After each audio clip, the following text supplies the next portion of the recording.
আমরা পরিষ্কার বলতে চাই, ফ্যাসিবাদ কালো না লাল, কোন ফ্যাসিবাদকে আর বাংলার জমিনে বরদাস্ত করা হবে না ইনশাআল্লাহ। ফ্যাসিবাদীরা বিদায় নিয়েছে, ফ্যাসিবাদ এখনো বিদায় নেয় না।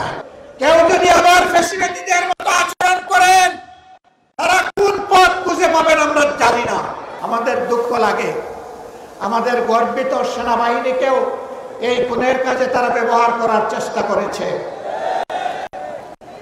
দেশের মানুষের জান-মাল, ইজ্জত, আবরুর পাহারাদার পুলিশের কর্মকর্তা এবং সদস্যবৃন্দকে এই অপকর্মে তারা ব্যবহার করার চেষ্টা করেছে।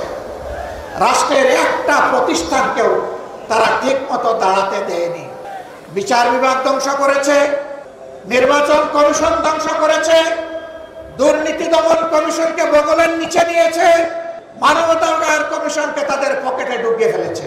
এইভাবে দেশের সব কিছু তারা ধ্বংস করেছে। ফ্যাসিবাদীরা বিদায় নিয়েছে, ফ্যাসিবাদ এখনো বিদায় নেয় না। আমরা পরিষ্কার বলতে চাই, ফ্যাসিবাদ কালো না লাল, কোন ফ্যাসিবাদকে আর বাংলার জমিনে বরদাস্ত করা হবে না ইনশাআল্লাহ।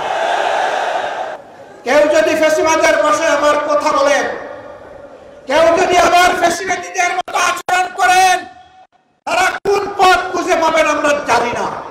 কিন্তু আমরা তাদেরকে পরিষ্কার ভাবে বলে দিতে চাই, বাংলার জমিনে এই দেশের আপামর ছাত্র, তরুণ, মেহনতি জনতার ফ্যাসিবাদকে বরদাস্ত করবে না।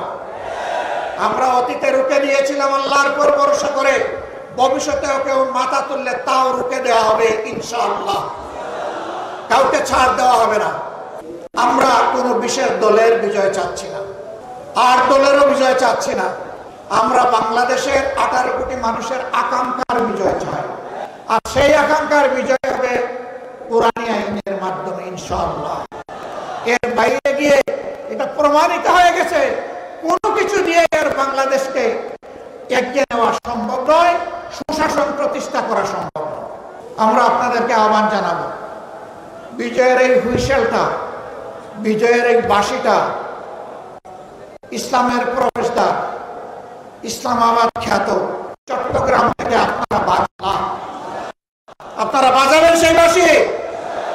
এই বিজয়ের বাঁশি এখান থেকে শুরু হবে। সারা বাংলাদেশ ইনশাআল্লাহ কোরআনের আলোকে আবাদ হবে। আগামীর বাংলাদেশ কোরআনের বাংলাদেশ। সকলের সাথে আমাদের সম্পর্ক হবে সমতা এবং পারস্পরিক সম্মানের ভিত্তিতে ইনশাআল্লাহ।